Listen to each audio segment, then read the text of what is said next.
Bonjour à toutes et à tous, bienvenue dans cette nouvelle vidéo dans laquelle je vais à nouveau parler du photovoltaïque, de mon installation, et dans laquelle je vais essayer de passer du mode autoconsommation au mode autonomie, c'est-à-dire un mode dans lequel on est complètement coupé du réseau et où on ne consomme que ce qui est produit dans ma maison par les panneaux et peut-être par d'autres sources d'énergie. Mais d'abord, je voulais vous remercier, donc tous ceux qui ont laissé des commentaires constructifs dans la vidéo précédente sur mon installation photovoltaïque.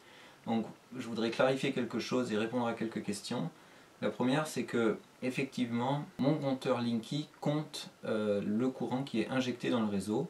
Donc il y a effectivement un index injection, ça s'appelle, dans lequel on voit combien est injecté dans le réseau. Et je vous rappelle que mon installation solaire elle est composée de 2 panneaux solaires reliés sur un micro-onduleur Envertec qui lui-même est relié sur le tableau électrique de la maison à travers un compteur et un fusible. Au final, cette installation elle me fait économiser entre 1 et 2 kWh par jour, ce qui correspond à une économie totale de 80 € par an environ. Une semaine avant que je poste cette vidéo, j'avais produit un total de 180 kWh. C'est la production totale sur 2 mois, le mois de juin et le mois de juillet. Sur la même période, j'ai injecté dans le réseau 68 kWh. Donc je consomme plus de la moitié de ma production. La deuxième question, c'est est-ce que je peux électrocuter quelqu'un qui interviendrait sur la ligne s'il y a une panne sur la ligne? La réponse est non. Dès que le technicien va couper le courant de la ligne, mon onduleur, mon micro-onduleur va couper aussi la production. Donc c'est une sécurité qui est imbriquée dans le micro-onduleur et c'est elle que je vais contourner dans cette vidéo.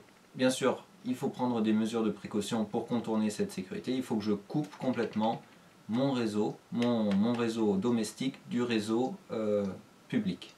Passons maintenant aux choses sérieuses. Donc pour passer en mode autonomie totale, il faut que je coupe le courant. Donc ça c'est la première chose. Ensuite, je vais débrancher toutes les machines qui consomment quelque chose.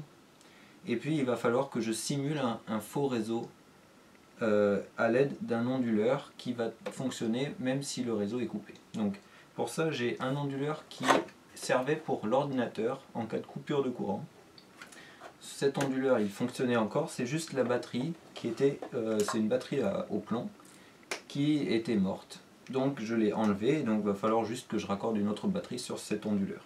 Ça c'est le premier onduleur, je ne sais pas si c'est un onduleur pur sinus, en tout cas il était prévu pour faire fonctionner un ordinateur, donc c'est quand même, j'espère, un signal assez bien, assez proche d'un signal de réseau. Après j'ai un autre onduleur qui était prévu pour être branché dans la prise d'allume-cigare de la voiture.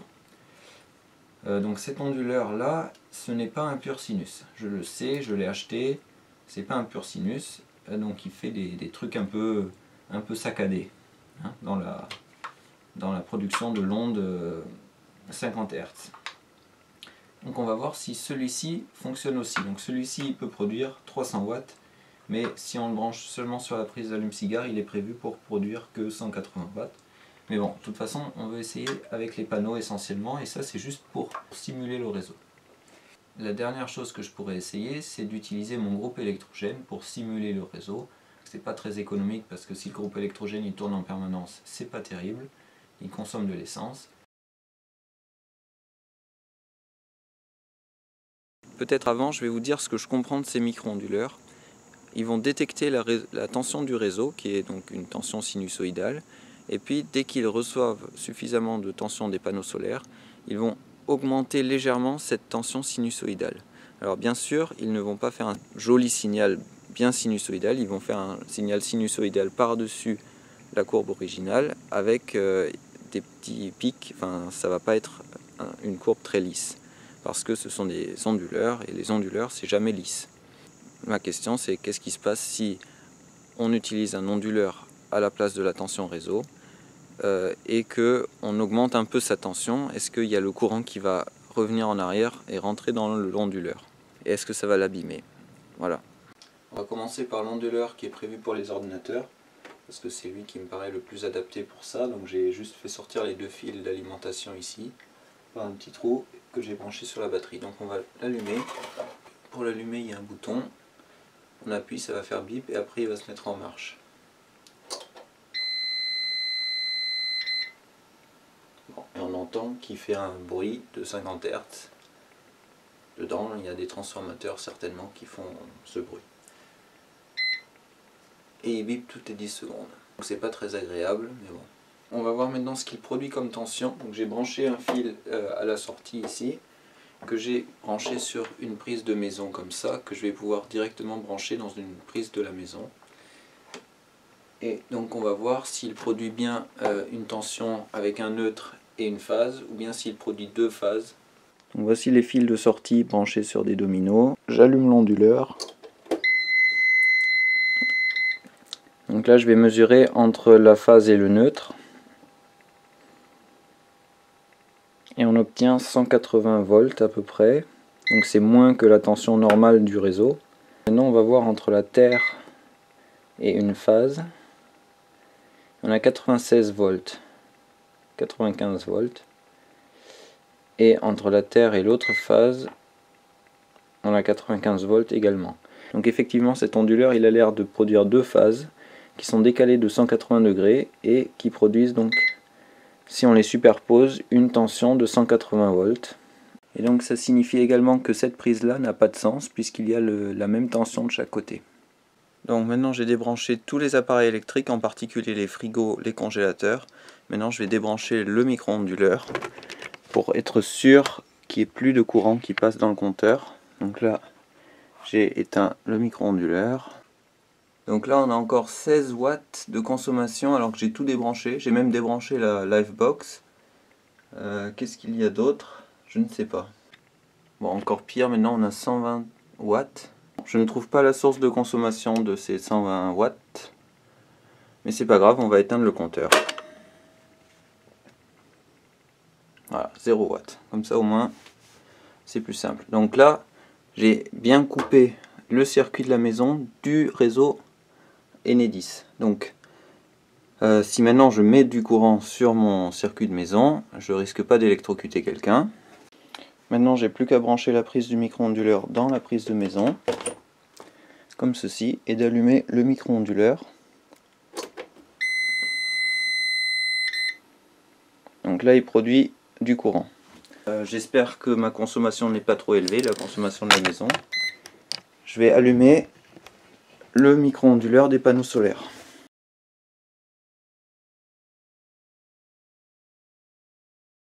Ok, donc maintenant je vais allumer le micro-onduleur des panneaux solaires pendant que le micro-onduleur de la batterie envoie du courant. Donc, tac. Maintenant il faut attendre 5 minutes pour que le micro-onduleur des panneaux solaires se synchronise avec le courant qui est produit par l'autre micro-onduleur. Donc résultat pour l'instant 7 minutes et l'onduleur ne synchronise pas. On va procéder de la même manière pour cet onduleur là qui fait 180 watts ou 300 watts maximum. J'allume le micro-onduleur.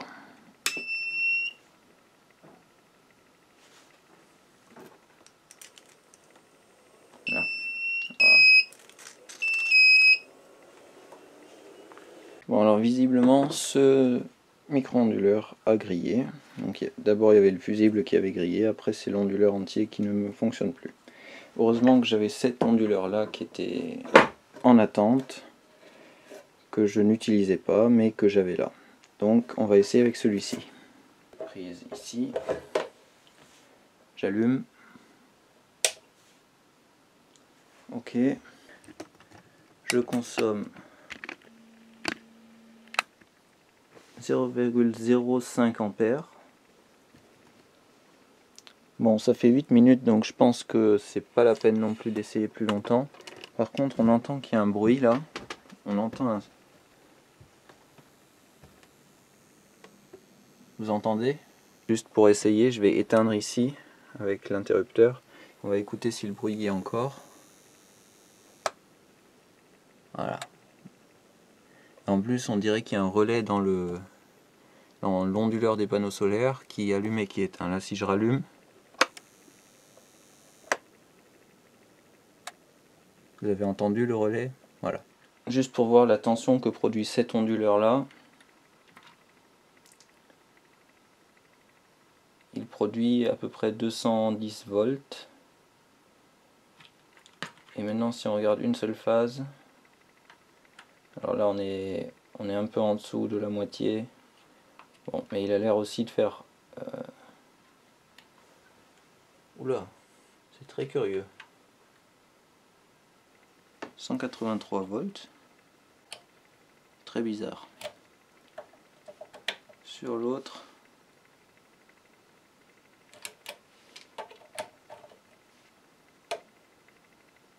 50 volts. Alors pourtant il y a marqué, il y en a un c'est neutre et l'autre c'est phase. Bon, donc il semblerait que pour ces onduleurs dits à ondes sinusoïdales modifiées, ça ne fonctionne pas. L'onduleur des panneaux solaires ne va pas pouvoir se synchroniser sur la tension qui est générée par ces micro-onduleurs. Maintenant il me reste juste la dernière option, c'est le générateur à moteur. Donc lui, il va produire effectivement une vraie tension sinusoïdale. On va donc brancher les fils dessus. J'ai juste branché un fil là pour pas que je me prenne le jus et pour tester la tension qu'il nous donne et est-ce qu'il nous donne deux phases ou une seule phase.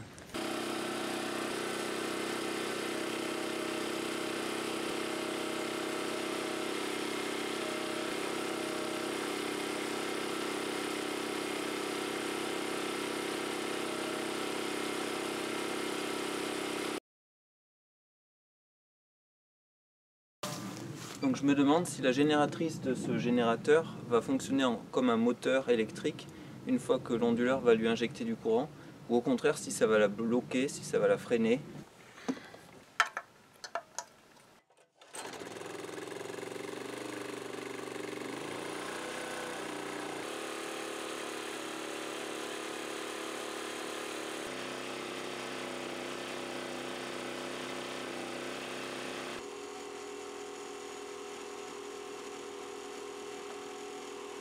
À ma grande déception, ça n'a pas fonctionné non plus avec le générateur, alors que normalement il fait une pure sinusoïde.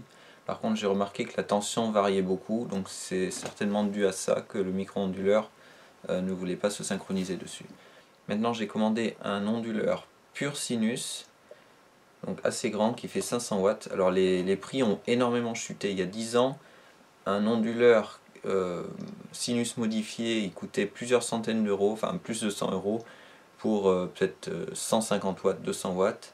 Maintenant un pur sinus 500 watts, il coûte 79 euros. Donc les prix ont énormément chuté. Alors à l'époque c'était un pur sinus, c'était le Graal, ça coûtait vraiment plusieurs centaines d'euros. Allez, premier essai, c'est branché. Donc entre terre et neutre, on a 100 volts. Entre terre et phase, on a 100 volts aussi. Et entre les deux phases, on a 229 volts. Ok, donc je branche, il n'y a pas de sens puisqu'il y a du courant sur la phase et le neutre. J'allume.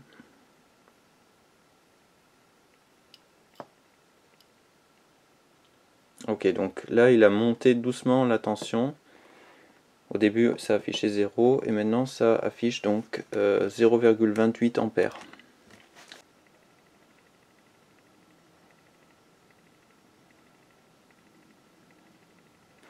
Ça n'a pas fonctionné non plus, donc pour être sûr j'ai même essayé de relier la terre au neutre, comme ceci. Donc c'est pour être sûr que le micro-onduleur ne détecte pas le fait que ce ne soit pas un vrai réseau au fait qu'il y ait de la tension par rapport à la terre sur les deux fils. La conclusion, c'est donc que rien n'a fonctionné. Je n'arrive pas à simuler un réseau avec des onduleurs ou avec mon générateur qui soit suffisamment stable ou suffisamment proche d'une tension de réseau pour que le micro-onduleur des panneaux solaires commence à injecter du courant. Donc la question, c'est est-ce que j'ai fait le bon choix au départ en investissant dans un système autoconsommation au lieu d'un système autonomie? Bien, je ne sais pas. C'est bien pour ça que j'ai commencé à investir dans un petit montage avec seulement 2 panneaux solaires. Je me suis renseigné sur les autres systèmes qui existent, donc il y a bien des onduleurs qui sont dits hybrides, qui peuvent faire donc de l'autoconsommation et de l'autonomie. Il y en a même qui peuvent réinjecter du courant dans le réseau s'il y en a trop, donc faire de la revente ou faire de la réinjection gratuite. L'avantage c'est que si le réseau se coupe, on va continuer à avoir du courant via les panneaux solaires. Et l'inconvénient, c'est qu'il faut des batteries qui vont stocker l'énergie pour plus tard. Et les batteries, le problème, c'est que c'est coûteux, ça s'abîme assez vite. si on les utilise régulièrement, ça dépend du niveau de décharge à chaque fois, à chaque cycle. C'est pour ça que j'aimerais me passer des batteries et si le réseau se coupe un jour, j'aimerais pouvoir utiliser l'électricité des panneaux solaires directement la journée et la nuit, essayer de ne pas utiliser d'électricité du tout. C'est assez important pour moi pour pouvoir faire tourner les congélateurs et les frigos. La nuit, il y en a peut-être moins besoin parce qu'il fait moins chaud, enfin on peut l'espérer, surtout s'ils sont dans un endroit frais comme la cave. Mais le jour, il faut bien les faire fonctionner. Un autre inconvénient des gros onduleurs hybrides, c'est qu'ils vont utiliser tous les panneaux branchés en série pour avoir une haute tension et on perd l'avantage des micro-onduleurs qui vont continuer à produire beaucoup même s'il y a un panneau qui est ombragé. Le dernier inconvénient que je vois à ce système d'autonomie, c'est que si on veut utiliser du courant du réseau en complément des panneaux photovoltaïques, eh bien on va devoir retransformer le courant du réseau en la tension de la batterie pour recharger les batteries et ensuite retransformer le courant des batteries avec l'onduleur pour avoir un courant de maison. Donc c'est un peu des transformations qui ne servent à rien. Maintenant j'ai vu aussi des systèmes autonomie qui peuvent se rajouter sur un système autoconsommation et à ce moment-là ils vont pouvoir continuer à produire de l'électricité même s'il y a une coupure de réseau. Mais ce que j'ai vu, c'est que les micro-onduleurs qu'on a vont quand même se couper et on ne va pas pouvoir recharger les batteries avec les panneaux du toit. Donc c'est encore le même problème, c'est-à-dire tant que les batteries sont chargées, on va pouvoir faire continuer à utiliser le courant. Mais une fois que les batteries sont déchargées, si le réseau ne revient pas, eh bien on n'a plus d'électricité alors qu'on a des panneaux sur le toit qui continuent à produire. Une dernière chose que j'ai vue qui est assez intéressante à mon avis, c'est les inverseurs de source qui vont automatiquement basculer de la source des panneaux solaires à la source du réseau si les panneaux solaires ne se produisent plus suffisamment, donc le soir par exemple. Donc ça me paraît assez intéressant, mais je ne sais pas si ces systèmes fonctionnent bien. Et bien sûr pour ce système-là, il faut un onduleur qui fonctionne donc en permanence, donc pas un micro-onduleur. Pas plus tôt qu'hier, je suis tombé sur un système de la marque Victron et qui semble faire exactement ce que j'essayais de faire dans cette vidéo. C'est-à-dire il s'agit d'un boîtier qui s'appelle Multiplus, je crois, ou Quattro, il y a des modèles plus performants que d'autres, et qui simule un réseau à l'aide de batteries lorsqu'il y a une coupure de courant. Et cette simulation de réseau, eh bien, les micro-onduleurs vont pouvoir se coupler dessus. Et alors maintenant mon questionnement, enfin ce que je me demande, c'est est-ce que ça marche vraiment? Parce que là, moi j'ai essayé de faire ça et ça n'a pas fonctionné. Donc si des gens ont des réponses à cette question, eh bien j'aimerais bien savoir. Voilà. Donc j'espère que cette vidéo vous a plu. Pour moi elle a été instructive, pour vous peut-être elle était un peu longue, mais voilà, je fais comme je peux. En tout cas je vous dis à la prochaine pour une nouvelle vidéo. J'espère que je vais pouvoir agrandir mon parc de panneaux solaires et faire un projet qui me convienne à peu près. Allez!